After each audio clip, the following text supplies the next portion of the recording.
Alhamdulillahirabbil alamin wassalatu wassalamu ala sayyidil mursalin wa ala alihi wa ashabihi wa man tabi'ahum bi ihsan ila yaumiddin. Allahumma shalli wa sallim wa barik ala sayyidina Muhammadin al-Fatih limal khatim lima sabaqan nasril haqq wal haqq wal hadi ila siratal mustaqim wa ala alihi wa sahbihi haqqa qadrihi wa miqdarin 'azim. Amma ba'du. Al-mukarramun, para alim, para ulama, para kiai, para sepuh, wabil khusus ahinal kirim, Bapak Imam kita, Bapak Ustadz Irfan, Bapak Ustadz Irfan, Masya Allah, semoga Allah Subhanahu Wa Taala memanjangkan umurnya, semoga ilmunya bermanfaat saat bisa istiqomah di sini di Senggi, bisa membawa berkah untuk kita semuanya dengan hafal Qur'annya, dengan tilawahnya yang bagus yang baru saja kita mendengarkan. Masya Allah, sangat indah sekali. Satgas perbatasan Indonesia PNJ, bapak-bapak yang sangat saya hormati, semoga Allah Subhanahu Wa Taala menjaga bapak-bapak tugas di sini. Semoga berkah dalam perlindungan Allah Subhanahu Wa Taala. Pejabat distrik di Senggi serta seluruh jajarannya yang tidak bisa kami sebutkan satu persatu, hadirin wal hadirat yang dimuliakan oleh Allah Subhanahu Wa Taala. Pertama-tama, bapak-bapak, ibu-ibu, saya ini ke Senggi dua kali sekarang ini. Masya Allah, dulu masjidnya masih belum sebesar ini. Sampai sekarang masjidnya sudah cakep, sudah indah, sudah luas. Semoga tambah berkah. Amin Allahumma. Perjalanan di sini ditempuh dengan perjalanan yang cukup jauh. Tadi di perjalanan itu saya ngangen-ngangen berpikir, ini Papua, Masya Allah, Papua ini antar kabupaten di Jawa. Kalau di Jawa itu sudah antar provinsi. Di sini ke Sentani itu sudah kurang lebih hampir 180 kilo ya, ada ya 180 kilo Pak. Masya Allah. Di Surabaya Semarang, Surabaya Sarang, perbatasan Rembang itu kurang lebih segitu. Jadi Masya Allah, di Papua ini baru antar kabupaten, sama kalau di Jawa antar provinsi. Maka oleh karena itu, bapak-bapak, ibu-ibu, saya mau tanya ini, ibu-ibu, bapak-bapak cinta tidak sama Nabi? Betul. Betul. Mau mengikuti sunnahnya Nabi? Mau tidak bapak-bapak? Ya, di antaranya ini langsung aja ini, langsung. Di antaranya itu kalau punya putra, kalau bisa 2 saja cukup. Oke? 2 saja cukup. Yang penting 2 itu maksudnya jenisnya laki-laki perempuan, jumlahnya bebas. Amin Allahumma. Rasulullah itu putranya 11 putra-putrinya. Jadi orang Senggi ini kalau pemanya putranya 77 sama dengan Rasulullah, insya Allah lumayan jalan-jalan ke sana biar tidak terlalu kosong jalannya. Gini betul. Ibu-ibu mau? Oke, setuju? 2 saja cukup. Maksudnya jenisnya, jumlahnya bebas. Jumlahnya bebas. Kok diam ibu-ibu? Bapak-bapak, ibu-ibu yang dimuliakan oleh Allah Subhanahu Wa Taala, peringatan Maulid Nabi Muhammad SAW. Oh ya ibu-ibu, tadi saya sudah menyampaikan yang berikutnya lagi adalah fotokopi doa-doa. Itu boleh diamalkan, boleh dikasih keluarga, boleh kasih teman. Ibu-ibu, bapak-bapak kalau bisa punya rutinitas doa yang seperti itu istimewa. Mengantarkan selamat barokah kawasan ini supaya barokah. Kawasan Senggi ini menjadi berkah kalau masyarakatnya banyak yang ahli dzikir. Minimal baca sholawat Allahumma sholli ala Muhammad wa sallim. Apa ibu-ibu?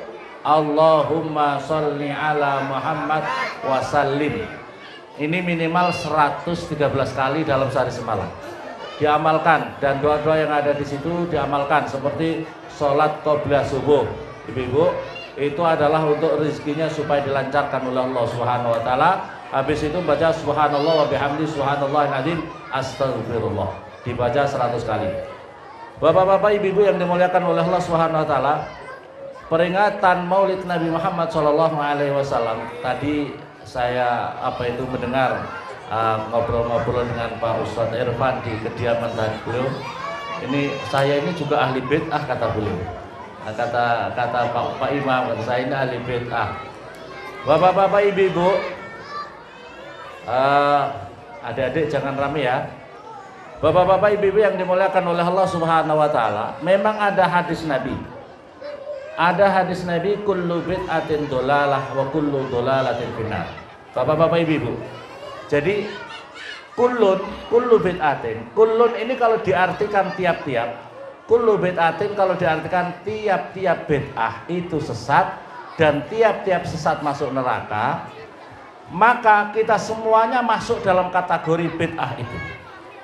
Jadi kulun ini jangan diartikan kulliyah, tapi bimakna ba'diyah dalam artian ini.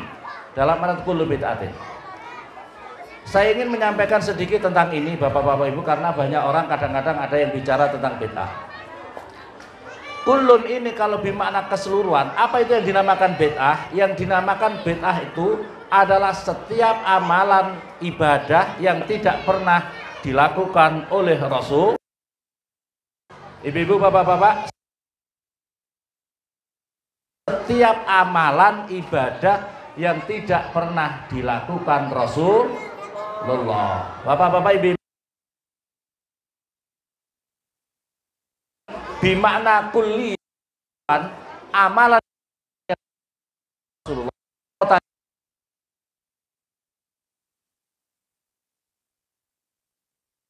Mau tanya,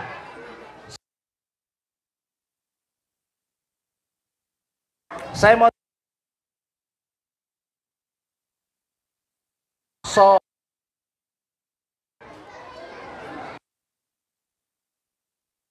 Bapak, ibu-ibu, Rasulullah di 2003 pernah tidak ya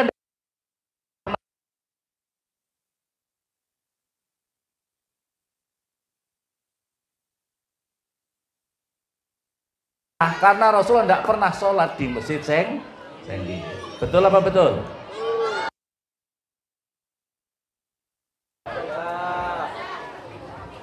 Mas, khotbah niku ibadah mau tamu betul.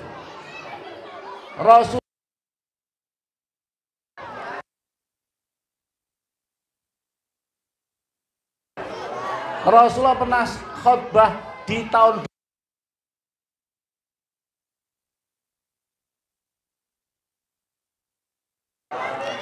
Saya mau tanya, bapak-bapak, ibu-ibu, kalau membaca Al-Quran, hafal dan paham artinya apa tidak? Hafal, Pak Imam kita, hafal apa tidak? Kalau tidak hafal, bid'ah apa enggak? Rasulullah hafal dan paham artinya. Kalau bapak-bapak, ibu-ibu tidak hafal, bid'ah apa betul? Ya bid'ah, iya apa tidak? Paham apa betul? Ya, saya mau tanya lagi. Nikah itu ibadah apa tidak? Betul? Ibu-ibu, bapak-bapak dulu. Bapak-bapak, nikah yang pertama perawan atau janda? Perawan apa janda, bapak-bapak, ibu-ibu?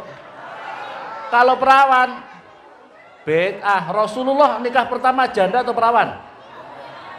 Harus janda. Betul. Nikah pertama kalau mau ikut-ikut Rasulullah kullu bid'atin harus Masya Allah. Jadi harus dipahami. Makanya kullun ini bimakna sebagian. Jadi bimakna sebagian. Jadi yang dinamakan bid'ah. Makanya hujjah ahlussunnah wal jamaah ada namanya bid'ah hasanah. Apa ibu-ibu? Bid'ah hasanah. Bid'ah yang baik. Bid'ah yang baik itu apa? Bid'ah yang baik itu adalah suatu amalan ibadah yang ada dasarnya dari Al-Quran, hadis, cuma tidak pernah dilakukan oleh Rasulullah. Cuma tidak pernah dilakukan Rasulullah secara teknisnya. Contohnya adalah seperti sekarang ini. Peringatan Maulid Nabi Muhammad SAW itu salah satu tujuannya adalah menjadi yang pertama dibacakan ayat suci Al-Quran. Saya mau tanya, jadi peringatan Maulid Nabi itu apa? Peringatan Maulid Nabi itu adalah menjadi media silaturahim. Menjadi silaturahim. Silaturahim ini perintah agama apa tidak, Bapak-bapak Ibu-ibu? Perintah agama. Jadi media, ini Bapak-bapak Ibu-ibu, ini peringatan Maulid Nabi adalah menjadi media silaturahim. Yang kedua, peringatan Maulid Nabi itu apa? Peringatan Maulid Nabi adalah kita diperintah dalam acaranya dibacakan Al-Quran. Ada yang membaca Al-Quran, ada yang mendengarkan Al-Quran. Membaca dan mendengarkan Al-Quran ini aturan agama apa tidak? Dapat pahala apa tidak? Dapat pahala. Jadi itulah yang dinamakan maulid. Yang berikutnya lagi, maulid itu apa? Maulid Nabi itu adalah di mana di dalam momen maulid itu dibacakannya sholawat salam kepada Nabi. Membaca sholawat salam ini perintah agama apa tidak, Bapak-bapak Ibu? Perintah agama. Maka oleh karena itu jangan salah mengartikan maulid Nabi itu. Terus yang berikutnya lagi, dalam peringatan maulid Nabi untuk media dakwah, untuk media ngaji, supaya kita semakin mengenal kepada Rasulullah Sallallahu Alaihi Wasallam. Tak kenal maka tak. Bagaimana kita mau sayang sama Rasulullah kalau kita tidak tahu sejarahnya Rasulullah? Maka peringatan maulid Nabi dibacakan mahalul qiyam, dibacakan sholawat salam kepada Nabi, diterangkan tentang apa ini keutamaannya mencintai Rasulullah Shallallahu Alaihi Wasallam. Bapak-bapak, ibu-ibu yang dimuliakan oleh Allah Subhanahu Wa Taala. Maka oleh karena itu hadirin, kalau pemanya masih belum menemukan dalilnya, Al-Quran mengatakan apa itu? Waf'alul khairah. Waf'alul khairah. Lakukanlah kebaikan-kebaikan. Lakukanlah kebaikan-kebaikan. Maka oleh karena itu ini menjadi dalil. Jadi setiap yang kebaikan-kebaikan tidak bertentangan dengan syariat agama, maka ini adalah bagian daripada agama itu sendiri. Apa kebaikan-kebaikan? Silaturahim, bersodakoh, bersilaturahim, mendengarkan bacaan Al-Quran, membaca sholawat kepada Nabi, diterangkan ada dakwah, media dakwah di dalam peringatan maulid Nabi Muhammad SAW. Bapak-bapak, ibu-ibu yang dimuliakan oleh Allah Subhanahu Wa Taala, di dalam keterangan hadis Nabi, man ahya sunnati faqad ahabbani, wa man ahabbani kana ma'i fil jannah. Barang siapa yang mau menghidupkan sunnahku, kata Rasulullah, maka orang itu hakikatnya mencintai diriku. Wa man ahabbani kana ma'i fil jannah, maka barang siapa mencintaiku, kata Rasulullah, orang itu bersama saya masuk surga. Maka oleh karena itu hadirin yang dimuliakan oleh Allah Subhanahu Wa Taala, ini peringatan maulid Nabi. Maka oleh karena itu peringatan maulid Nabi ini sungguh-sungguh sangat barokah, luar biasa berkahnya. Luar biasa berkah. Orang pembacaan maulid Nabi ini, memperingati maulid Nabi, wujud daripada kecintaan kita, tidak harus dengan seremonial sebesar ini. Boleh di rumah masing-masing dibacakan maulid. Bapak-bapak, ibu-ibu, rumah kita kalau ingin berkah, jadi kalau ingin berkah, rumah kita datangkan Pak Ustadz, Pak Imam, minta bacakan maulid di rumahnya, walaupun berapa orang, supaya rumah-rumah kita ini barokah. Bapak-bapak, ibu-ibu, saya punya kitab namanya An-Ni'matul Kubra 'alal Alam, nikmat yang paling besar bagi alam. Maka setiap rumah-rumah yang dibacakan, bapak-bapak yang ngepost, bisa juga di rumah di pos itu dibacakan dengan teman-teman sendiri bacaan maulid. Maulid itu macam-macam, ada ziba, ada berzanji, sekarang ada simtuduror, ada macam-macam. Dibacakan supaya tempat pos-posnya ini menjadi berkah dalam 1 tahun ke depan. Berkahnya diantaranya akan dijauhkan balak musibah. Jadi rumah-rumah kita, bapak-bapak, ibu-ibu, supaya berkah. Ibu-ibu, bapak-bapak, mau tidak rumahnya berkah? Mau tidak rumahnya menjadi berkah? Bacakan maulid, diantaranya bacakan maulid dan perbanyak baca sholawat. Rumah yang tidak berkah itu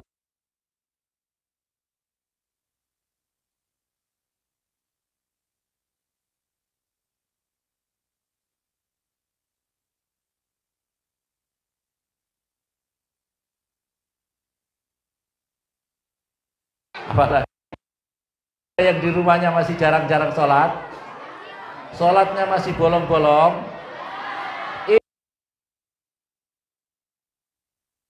tidak berkah. Jaga sholatnya, jaga sholat khususnya, masya Allah, supaya berkah. Susah diajak ngaji, suruh ngaji, putra putrinya susah, bapak-bapak ibu-ibu putra putranya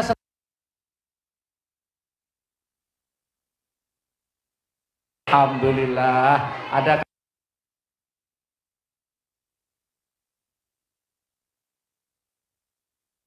Ya,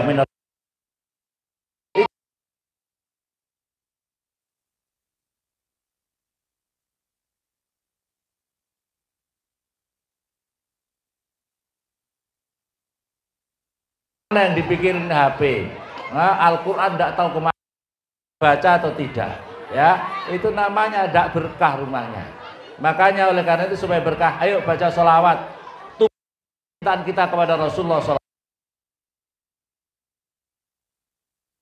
Kalau Nabi SAW di dalam Al-Quran, Qul bifadlillahi wa birahmatihi fabidzalika falyafrahu. Fadlillahi dengan anugerah Allah, wa birahmati dan dengan rahmatnya Allah, fabidzalika falyafrahu. Maka dengan itu berbahagialah kamu. Di dalam penafsiran daripada ulama-ulama tafsir, Qul bifadlillahi, apa yang dimaksud dengan anugerah Allah? Bapak-bapak ibu-ibu, saya mau tanya lagi, apa yang dimaksud dengan Al-Quran bifadlillah itu? Di dalam ulama tafsir mengatakan fadlillah itu adalah ilmu agama. Jadi kalau bapak-bapak ibu-ibu bisa mendapatkan anugerah ilmu, bisa ngaji, bisa belajar, putra putrinya bisa ngaji, itulah fadl Allah. Itulah anugerah Allah yang istimewa buat kita. Wa birahmati, dengan rahmatnya Allah. Rahmatnya Allah apa? Lahirnya Rasulullah, wujudnya Rasulullah sallallahu alaihi wasallam. Maka dengan itu berbahagialah kalian semuanya. Maka kan itu peringatan Maulid Nabi ini adalah media untuk kita berbahagia, bahagia atas lahirnya Rasulullah. Jadi aneh kalau ada orang tidak suka. Jadi kalau ada orang mengatakan Maulid Nabi tidak ada manfaatnya, seolah-olah dia itu mengatakan, untuk apa kamu berbahagia atas lahirnya Rasulullah Sallallahu Alaihi Wasallam? Ini pertanyaan yang tidak pantas, ya, tidak pantas. Kenapa kamu bertanya? Kenapa engkau harus berbahagia atas lahirnya Nabi Muhammad? Lahirnya Nabi Muhammad, Rasulullah dalam hadis Nabi, andaikan tidak kamu ya Muhammad, aku tidak akan ciptakan alam semesta ini. Terciptanya alam semesta ini karena ada nurnya Nabi Muhammad Sallallahu Alaihi Wasallam. Maka oleh karena itu, masya Allah, saya yang pertama, bapak-bapak ibu-ibu, Qul bifadlillah, katakanlah dengan anugerah Allah, artinya dengan ilmu. Maka oleh karena itu pentingnya bapak-bapak ibu kembali kepada peringatan Maulid Nabi yang harus kita perhatikan, yang harus kita hayati dalam peringatan Maulid Nabi itu adalah bagaimana menyemangati diri kita untuk terus belajar ilmu agama. Karena ini anugerah Allah yang istimewa untuk diri kita dan untuk putra-putrinya. Bapak-bapak ibu-ibu, saya ingin bercerita kepada bapak-bapak ibu-ibu. Ada seorang orang tua di Syria. Bapak-bapak ibu-ibu, di Syria ada orang tua umurnya sudah 50-an tahun. Suatu ketika dia dan keluarganya menghadap sama kiai mau mondok pesantren. Bapak-bapak ibu, umur 50 tahun. Dia itu pekerjaannya an-nabbas. An-nabbas itu penggali kuburan. Dia itu pekerjaannya adalah penggali kuburan. Terus kemudian ditanya oleh kiainya, "Wahai Bapak, kenapa Bapak ini sudah tua dengan istri dan anak-anaknya mau mondok semua? Kenapa? Kenapa harus sekarang? Kenapa sudah tua ini baru mondok?" "Wahai Pak Kiai," kita pakai bahasa Indonesia Kiai, kalau di sana Syekh. "Wahai Syekh, saya ini mengalami 2 kali pengalaman spiritual. Saya ini setiap hari pekerjaannya saya adalah menggali kuburan dan memasukkan urung orang di dalam kuburan. Suatu ketika saya ini memasukkan kubur, ada anak-anak kecil yang saya masukkan kubur. Begitu saya masukkan, tiba-tiba saya langsung pingsan. Yang kedua, saya juga pingsan lagi. Jadi beberapa bulan kemudian meninggal lagi, anak-anak lagi, dan itu adiknya. Maka kemudian saya tanya sama ibunya, "Ibu, saya mau tanya, anaknya ibu dua-dua meninggal. Saya mau tanya, itu apa yang terjadi, apa yang dilakukan oleh anak-anaknya ibu? Memangnya ada apa, Pak? Saya ini mengalami 2 kali pingsan gara-gara memakamkan putranya ibu. Yang pertama itu, Pak, yang pertama itu adalah anak yang kecil, itu anak saya yang kecil. Itu adalah dia meninggal karena dia di pondok pesantren. Dia karena punya penyakit meninggal di pondok pesantren. Maka oleh karena itu saya itu yang meninggal pertama. Saya katakan begitu saya masukkan di liang lahat, saya itu melihat seolah-olah jenazahnya putranya ibu itu disambut oleh malaikat yang luar biasa, disiapkan rumah istana yang mewah, kebun-kebun yang sangat indah dan luar biasa. Maka itulah yang pertama saya harum, saya kagum, saya luar biasa terharu dan saya pingsan. Yang kedua itu adalah kakaknya. Kakaknya itu tidak mondok pesantren. Cuma dia itu tukang pencari kayu. Untuk kayunya itu dijual dan untuk ongkos adiknya di pondok pesantren. Itulah yang menyebabkan juga saya begitu memasukkan ke liang lahat, disiapkan tempat istana yang sangat mewah luar biasa di alam barzah itu. Kemudian saya juga pingsan. Maka gara-gara 2 pengalaman itu, wahai Kiai, saya ingin mondok, saya ingin dapat berkahnya mondok, supaya saya disiapkan di alam barzah sana, tempat yang istimewa berkahnya mondok. Maka dari itu bapak-bapak ibu-ibu, anugerah yang istimewa, bapak-bapak ibu-ibu, kalau ingin bapak-bapak ibu-ibu mencari uang dan bisa menjadikan sebab bapak-bapak ibu-ibu mendapatkan istana yang mewah di alam barzah, menjadikan raudhah min riyadil jannah, taman dari taman-taman surga, adalah mondokkan putra-putrinya. Taruh di pesantren, sabar di pesantren, sebab anak-anak yang di pesantren itu yang akan membimbing orang tuanya masuk surga bersama-sama. Amin Allahumma. Jadi ini yang pertama. Jadi yang pertama ini qul bifadlillah, pentingnya punya anak-anak yang soleh-solehah. Kalau kita punya anak-anak tidak soleh, tidak solehah, suka ahli maksiat, ketahuilah bapak-bapak ibu-ibu, kalau kita punya anak-anak yang tidak soleh-solehah, rajin pacaran, tidak pernah jamaah, ya, sholatnya bolong-bolong, maka semua dosa yang dilakukan anak-anak itu 100% juga diberikan kepada orang tuanya. Kalau dia anak itu punya dosa 100%, orang tuanya juga dapat 100%. Kalau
Nabi sallallahu alaihi wasallam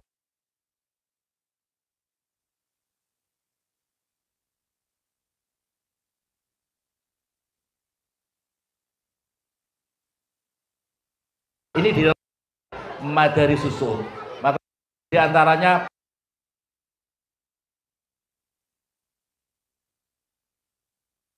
hiasan, Bapak Ibu ini, hiasan-hiasan seperti ini adalah bentuk memeriahkan rasa atas lahir Sallallahu Alaihi Wasallam. Semoga yang membuat ini semua bisa mendapatkan syafaat dari Rasulullah bin Allahumma. Wakala Nabi wakala Dan diantaranya lagi adalah waqala Abu Bakar As-Siddiq, man anfaqa dirhaman ala qiraat man apa ini man qara man apa itu man anfaqa, dalam keterangan Abu Bakar Siddiq, barang siapa membendermakan uangnya untuk di situ dibacakan Maulid Nabi Muhammad sallallahu alaihi wasallam, kana ma'i fil jannah, maka orang itu bersama saya masuk surga, kata Abu Bakar Siddiq. Waqala Umar bin Khattab, man azzama maulidan Nabi sallallahu alaihi wasallam faqad ahyal Islam. Kata Umar bin Khattab, barang siapa mau memeriahkan Maulid Nabi, sungguh orang itu hakikatnya telah menghidupkan Islam. Waqala Utsman bin Affan, man anfaqa dirhaman ala qiraati maulidin Nabi sallallahu alaihi wasallam fa ka'annama sayda ghazwata Badr al-Ghanim. Kata Utsman bin Affan, barang siapa mau menginfakkan uang untuk peringatan Maulid Nabi Muhammad SAW, maka sungguh ia telah mendapatkan pahala ikut perang bersama Rasulullah dalam perang Badar dan perang Hunain.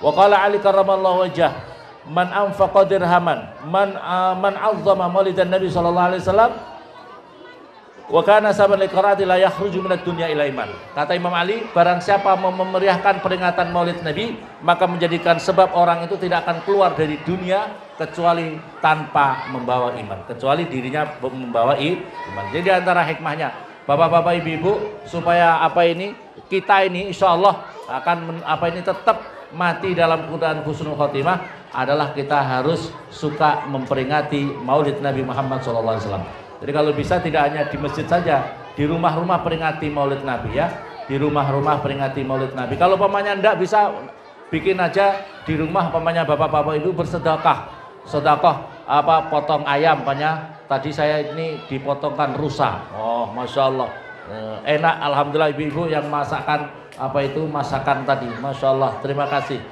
Pamannya motong di rumah, sedekah dengan tetangga-tetangganya. Untuk apa? Peringatan Maulid Nabi, Bu, saya sedekah ini karena peringatan Maulid Nabi. Bersedekah dengan tetangga-tetangga tidak apa-apa. Bersedekah dengan tetangga-tetangga karena peringatan Maulid Nabi Muhammad SAW.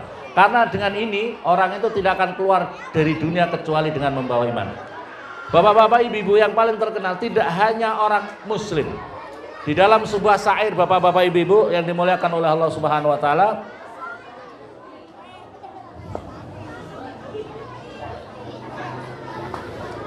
idza kana hadza kafiran jaa zammuhu bitabbat yada'u fil jahimi mukhallada, adalah sebuah syair oleh seorang ulama.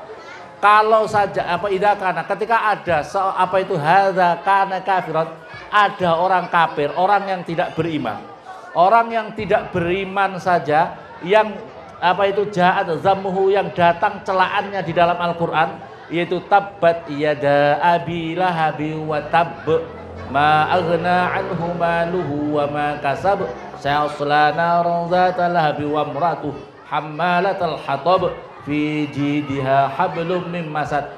Ini datang di dalam Al-Qur'an, jelas-jelas dia itu ahli neraka. Yaitu siapa? Abu Lahab. Abu Lahab ini pernah bahagia, bapak-bapak, ibu-ibu. Abu Lahab ini pernah bahagia satu kali, yaitu ketika dia dikasih tahu oleh budaknya, bahwasanya keponakannya lahir, namanya Muhammad. Dia bahagia, senang, budaknya dimerdekakan. Budaknya kemudian dimerdekakan. Satu kali, setelah itu dia menjadi musuh terbesarnya Rasulullah. Menjadi musuh terbesarnya Rasulullah, yang memusuhi sampai dia mati dalam keadaan memusuhi Rasulullah. Itu kemudian lanjutan syairnya adalah ata annahu fi yaumil isnaini daiman yukhaffafu anhu lisururi bi ahmada. Datang kepada Abu Lahab ini setiap hari Senin, karena dia pernah bahagia satu kali. Setiap hari Senin dia itu tidak diseksa di alam barzah, tidak diseksa di neraka setiap hari Senin, karena lahirnya Rasulullah pada hari Senin. Ya, kemudian setiap hari Senin dia itu dari jarinya bisa dia minum yang sangat menyegarkan. Jadi satu minggu setiap hari Senin tidak diseksa oleh Allah SWT. Karena apa? Karena dia pernah berbahagia atas lahirnya Rasulullah SAW. Fama dhannu bil abdi alladzi tula umrihi bi ahmada masruran wa mata muwahhida. Bagaimana persangkaan kamu kalau ada seseorang yang setiap tahun, bahkan setiap hari, bahkan setiap Jumat, bahkan setiap Jumat, dalam setiap kesempatan dia berbahagia atas lahirnya Rasulullah SAW, yang terus menerus dia berbahagia atas lahirnya Rasulullah dan mati dalam keadaan beriman, maka tentu sangat memungkinkan dirinya mendapatkan syafaat, dimasukkan surga bersama Rasulullah SAW. Amin Allahumma. Jadi bapak-bapak, ibu, bukan momen-momen itu selalu baca maulid. Anak lahir bacakan maulid, ya, anak lahir membacakan maulid. Momen-momen setiap malam Jumat membacakan maulid. Ini orang satu kali dalam umurnya bahagia atas lahirnya Rasulullah, bisa dapat keringanan setiap hari Senin, tidak disiksa oleh Allah. Bagaimana kalau kita setiap saat atau setiap tahun memperingati maulid Nabi dan kita terus-menerus berbahagia atas lahirnya Rasulullah dan mati kita dalam keadaan beriman kepada Allah SWT, tentu sangat memungkinkan kita mendapat. Bapak-bapak, ibu-ibu yang dimuliakan oleh Allah, jadi ini yang paling utama, selalu peringati maulid Nabi, selalu membaca sholawat yang rutin. Bapak-bapak, ibu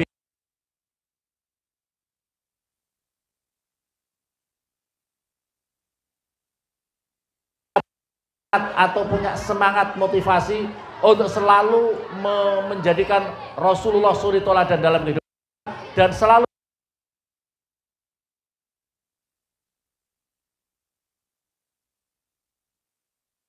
Syekh Hasan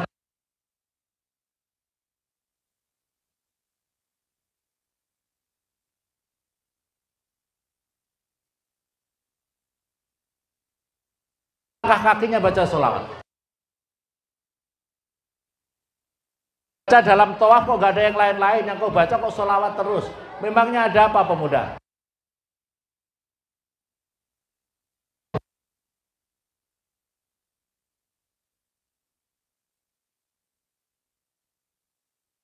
Karena bapak saya mati dalam perjalanan. Bapak saya itu mati dalam perjalanan. Lebih begitu mati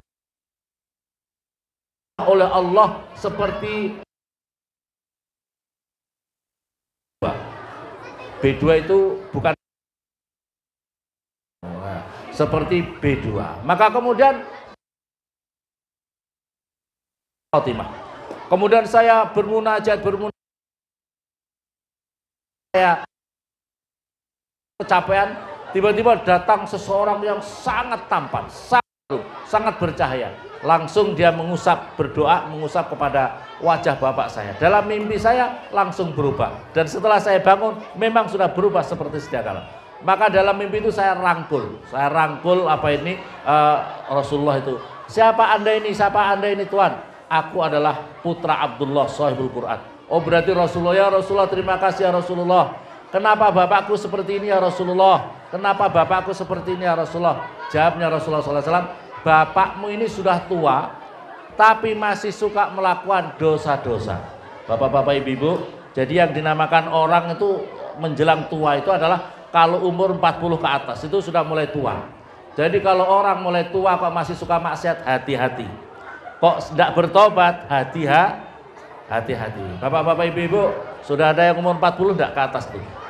Kalau sudah umur 40 jangan sampai suka maksiat, hati-hati. Dalam cerita ini karena masih sudah mulai tua, kemudian dia mati belum taubatan nasuha. Kemudian matinya itu dia itu wajahnya dirubah. Yaitu kalau di dunia orang anak-anaknya masih bisa berdoa. Kalau matinya sudah berubahnya di dalam kubur bagaimana? Berarti terus-menerus disiksa oleh Allah. Maka hati-hati. Kalau ingin kita mati dalam keadaan husnul khotimah, jangan sampai umur 40 tahun belum bertobat. Karena kalau umur 40 tahun tidak tobat itu biasanya susah untuk tobatnya sampai mati. Nah, oleh karena itu bapak-bapak ibu, warning, pemberitahuan, umur 40 tahun ke atas harus menjadi orang-orang yang soleh-solehah. Amin Allahumma. Amin Allahumma. Amin. Kemudian terus akhirnya kata Rasulullah, untungnya kata Rasulullah dalam mimpinya, untungnya bapak kamu ini punya rutinitas membaca sholawat kepadaku 100 kali dalam sehari semalam. Bapak-bapak, ibu-ibu, Untungnya dia itu bapakmu punya apa ini rutinitas membaca sholawat kepadaku 100 kali.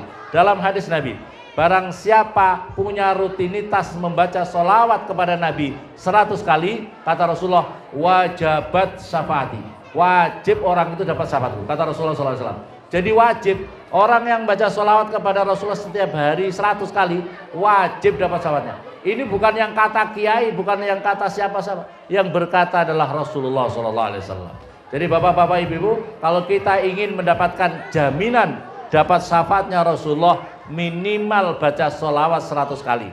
Walaupun yang pendek-pendek, seperti Sallallahu Ala Muhammad, atau yang ada di apa itu buku Allahumma sholli ala Muhammad wasallim, Allahumma sholli ala Muhammad wasallim. Ini sholawat terkenal sholawat ringin agung. Jadi insya Allah kalau ibu, bapak-bapak mengamalkan ini, terus minta sama Allah, ya Allah, hindarkan kami, keluarga kami, lindungi kami, keluarga kami dari seluruh balak musibah, selamatkan kami dunia akhirat. Minta sama Allah seperti itu. Kalau itu kan minimal serata saya mendapatkan ijazah itu 113 minimal dalam sehari semalam. Bapak-bapak, ibu-ibu, pendek atau panjang selawatnya? Allahumma sholli, ayo bareng-bareng kita baca 3 kali. Allahumma sholli ala Muhammad wasallim, Allahumma sholli ala Muhammad wasallim, Allahumma sholli ala Muhammad wasallim. Jadi ini namanya doa sholawat selamat dunia akhirat. Amin Allahumma amin. Bapak-bapak ibu-ibu kalau ingin istimewa baca 1000 kali. Kan bisa sambil jalan-jalan, bisa sambil mau tidur. Pokoknya dalam sehari semalam baca 1000 kali. Kalau 1000 kali bapak-bapak ibu-ibu, ada jaminan lebih lagi. Orang yang membaca sholawat 1000 kali dalam sehari semalam, yang pendek-pendek itu, maka kata Rasulullah, dirinya tidak akan mati kecuali sudah dikasih tunjuk tempatnya, alamat surga. Jadi bapak-bapak ibu-ibu, kenapa ada orang meninggal dunia dalam keadaan sujud? Kenapa ada orang meninggal dunia senyum, bahagia, cerah? Karena apa? Karena dia sudah tahu alamatnya di surga. Tapi kalau pamannya ada orang mati menakutkan, kelihatannya orang ketakutan, karena pada saat itu dia dikasih tahu tempatnya di neraka. Bakal dia takut, dia sakit, dicabut nyawa, dia takut karena alamatnya di neraka. Bapak-bapak ibu-ibu tidak usah jauh-jauh. Pokoknya katakanlah ibu-ibu, wah ibu-ibu rumahnya ibu sana itu, rumahnya adalah berhantu, rumahnya tempat orang-orang yang banyak kecelakaan di tempat itu. Ibu sudah takut, ya. Ini tempatnya yang menakutkan di neraka. Nah, maka oleh karena itu baca sholawat ini. Jadi orang mati dalam keadaan istimewa, enak. Karena apa? Dia itu punya rutinitas membaca sholawat 1000 kali. Bapak-bapak ibu-ibu yang istimewa lagi adalah orang kalau ahli baca sholawat minimal 1000, matinya nanti jasadnya tidak membusuk. Bapak-bapak ibu-ibu. Jadi orang-orang ahli baca sholawat itu jasadnya tidak akan membusuk, tetap utuh sampai hari kiamat. Maka oleh karena itu apalagi momen di bulan Maulid ini, ayo perbanyak baca sholawat. Kalau 1000 rasanya ringan, boleh ditambah lagi, boleh ditambah lagi. Tapi 1000 ini sudah istimewa, bisa dapat 1000 istimewa. Insya Allah kawasannya menjadi berkah. Minta sama Allah. Jadi minta bapak-bapak ibu-ibu, minta sama begitu sholawat 1000, ya Allah anugerahkan ya Allah perlindungan berkah sholawat ini kepada kami seluruh keturunan kami, jauhkan kami keturunan kami balak musibah, anugerahkan syafaatmu kepada kami dan seluruh keluarga kami. Gitu ya, minta sama Allah berkah sholawat ini.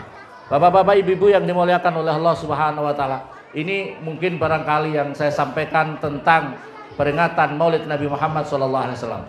Peringatan Maulid Nabi Muhammad SAW sekali lagi adalah ini sesuatu yang sangat berkah buat kita lakukan terus-menerus. Jangan menghiraukan orang-orang yang mempunyai bahasa-bahasa yang tidak benar untuk peringatan Maulid Nabi. Jadi kembali lagi, peringatan Maulid Nabi ini adalah momentum, menjadi media untuk silaturahim.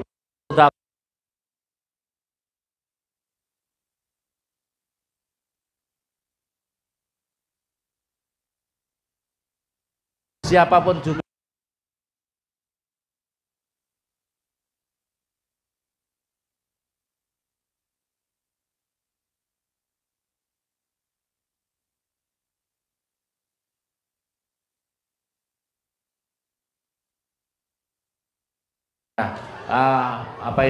Barang siapa yang membawa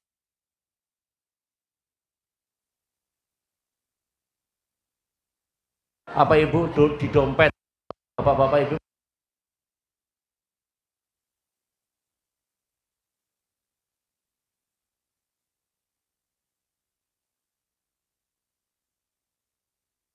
taruh?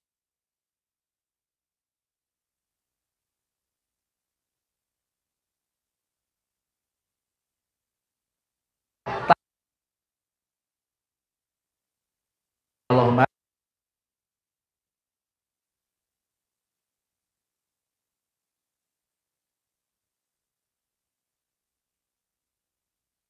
Assalamualaikum warahmatullahi wabarakatuh.